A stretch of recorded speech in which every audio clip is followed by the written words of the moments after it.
Welcome back. After having taken a look at the different memory reclamation techniques and when they all happen, let's see how we can actually monitor all of that in this lesson, monitoring memory activity. Our goals in this lesson are to identify the key metrics to monitor, the metrics and how to use them inside ESXtop, monitor the host memory usage and virtual machine usage independently from each other, and be able to monitor swapping activity as well as ballooning activity. So, first thing is, when you look at memory monitoring, you could potentially look at what's going on inside the guest operating system. Sure, if it's Windows, you can look at Task Manager, you could look at perfmon, you could look at VMstat in Linux, for instance. And if you're doing those kinds of utilities in the guest, that actually may have an interesting impact on what you're seeing. First of all, the guest, of course, knows how much memory he's been configured for. That's on its virtual motherboard, so it will show up in those tools. The guest would actually know how much he's actually paged out, because that's also something that the guest is doing. But it wouldn't necessarily know how this reflects in terms of if the host is running low on memory, why is the guest paging, right? Because remember, the guest could be paging for probably one of two reasons. The guest could be paging because it itself has run out of memory, right? So if the VM has been configured for 1 GB of memory and it's actually using the gigabyte of memory, the guest will actually start paging. But it could also be paging because the VM kernel has instructed it to do that via the Balloon driver, right? If the host is running low on memory, this VM may be an idle VM being forced to page because of his Balloon driver taking action. So the guest isn't going to tell you that, of course. Looking at tools in the guest like perfmon or Task Manager or VMstat, they're just going to tell you that there's paging. It would also tell you its page rate. That isn't going to be all that accurate, probably, because the paging rate is a time-based metric, and those are never good indicators of any real metrics. If they're time-based, a VM isn't really good at actually checking time. So you want to look at something at a host level, like, say, ESXtop, or using the vCenter charts. Now, other things to note, when looking at the VM's metrics, you can look at metrics called consumed memory and active memory. So remember, the VM may be configured for 1 GB, but it may have actually only allocated 800 megabytes of it. That's its consumed memory, right? And in fact, consumed is really indicating how much of the host's real memory has been utilized, because the VM may have had some of its memory put out onto the swap file. That's not consumed memory. That's something on the swap file. So consumed memory is how much physical memory is being consumed by that guest OS. And then active memory is how much of that consumed memory is actually been accessed within the past minute. Now, it actually may not be, active memory may not be real memory as well, right? Because what if you think about it, the active memory is normally a much smaller number than how much has been consumed, right? You give a VM a gig of memory, it may only allocate 800 megs of it, and it may only use 200 of that actively. So that's a normal breakdown, and that active is a fraction of whatever consumed is. However, it could be the opposite. What if the VM was a gig of memory and it actually has 800 megabytes of active memory and 200 are consumed?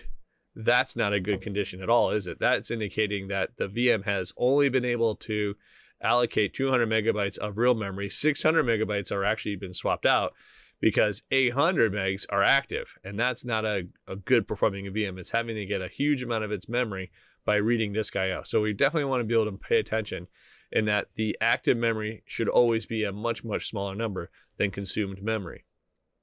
So in looking at ESXtop, we switch over to the memory screen by hitting the letter M. And of course, it's going to break it down between system memory usage and then per VM memory usage. Taking a look at this, they highlight a few areas for us.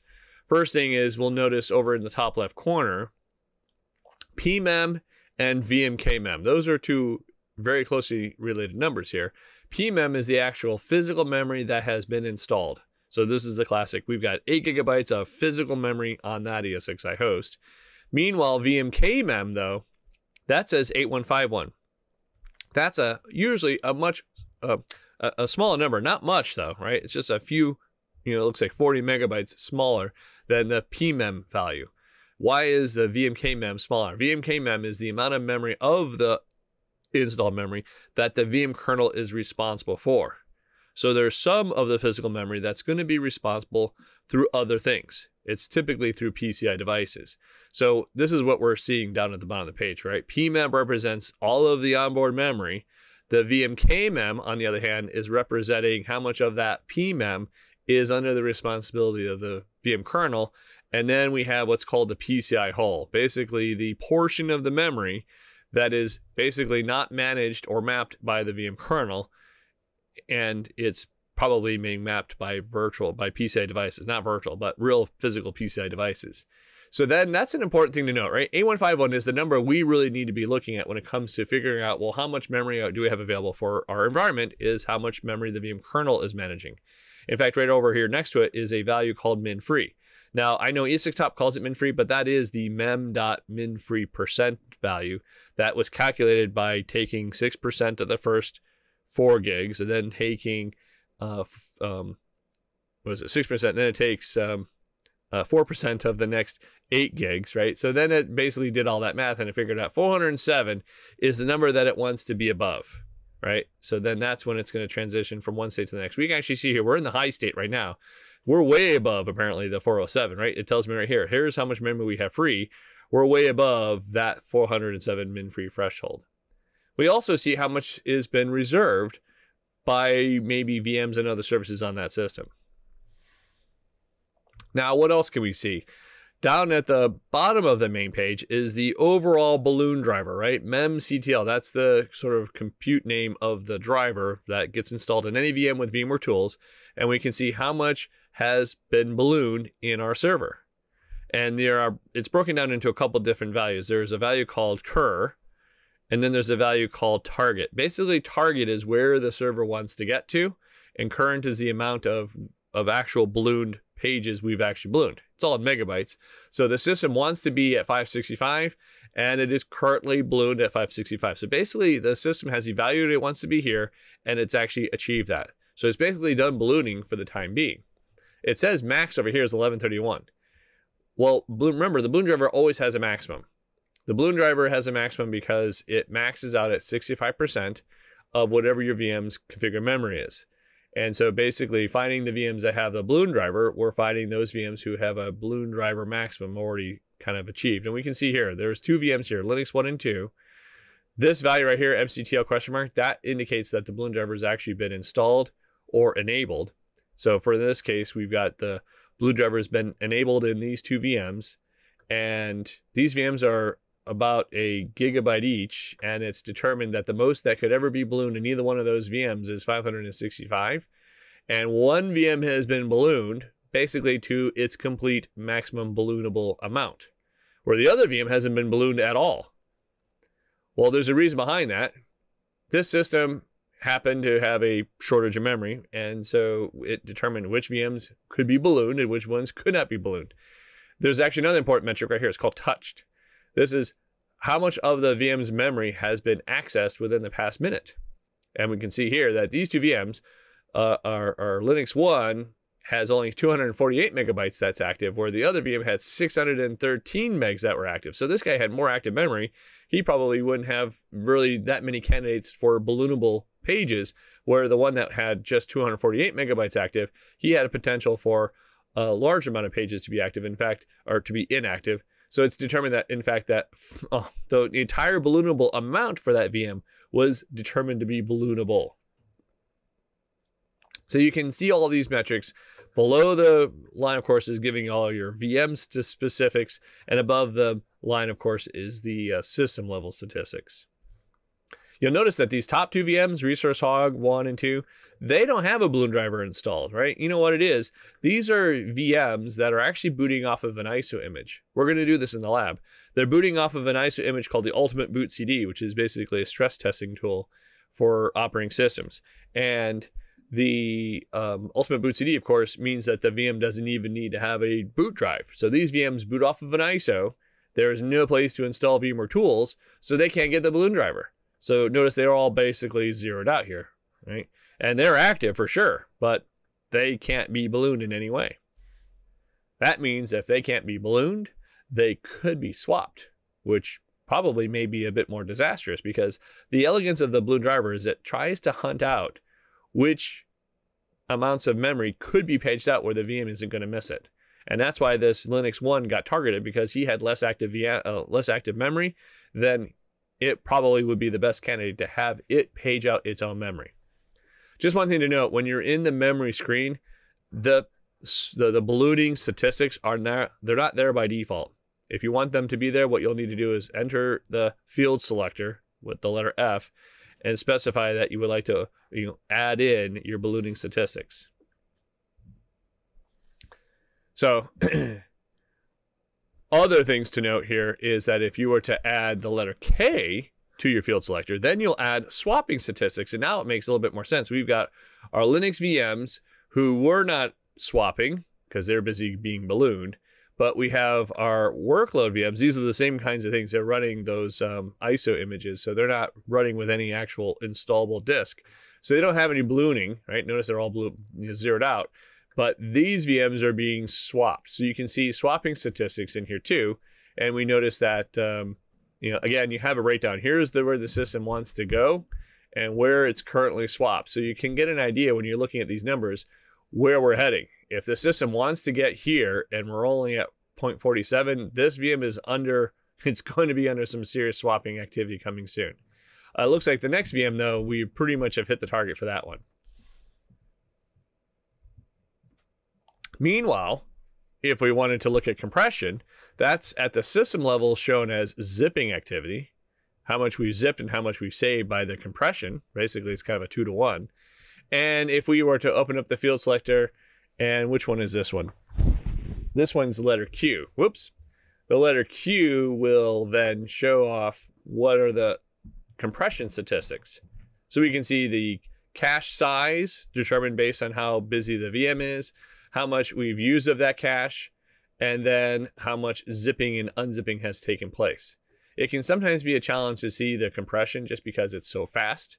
You tend to find this ends up being, the zip rate isn't usually all that high very often. It'll do what it needs to do, and then it's done. Now, in the field selector, you can hit the letter L to enable the local swap characteristics. Remember, if you wanted to install a local SSD for host swap caching purposes, you can monitor that by selecting the letter L for the swapping at the cache level, right? So this isn't used unless you actually configure it, right? So you notice in our example, it's all zeros. That's probably because we're turning on the fields, but we actually haven't added the actual disk, and so this isn't being used. But if you wanted to see how much of the host swap caching we're using, you can select the letter L in the field selector, and it will show what are called LL swap reads and LL swap writes. LL meaning local swap reads and local swap writes for the swap caching. Because the letter K will take you to the actual swap activity, to the true swap file. You have system-wide swap statistics up here. And so again, you see what the target is and what the current values are. So we're getting close to where the system has evaluated where it needs to be. You can see your swap rates. So it looks like here we're actually doing a lot more reads. We're doing more swap ins than we're doing swap outs. And again, you can see that over here too. You get to see on a per VM basis which are the VMs doing all the swap writes and which are the VMs that are doing the swap reads. So, once a VM has had its pages swapped out, like for instance, notice these VMs have had their swap data swapped out. The guest isn't being told this is all happening. This is all happening behind the scenes by the ESX server. If the guest needs this data, it has to wait for a swap in, and that's what it's doing. It's finding the data that it needs, and we're waiting for the swap ins, and that's causing latency inside that guest OS. So we never want to see any kind of memory reclamation, right?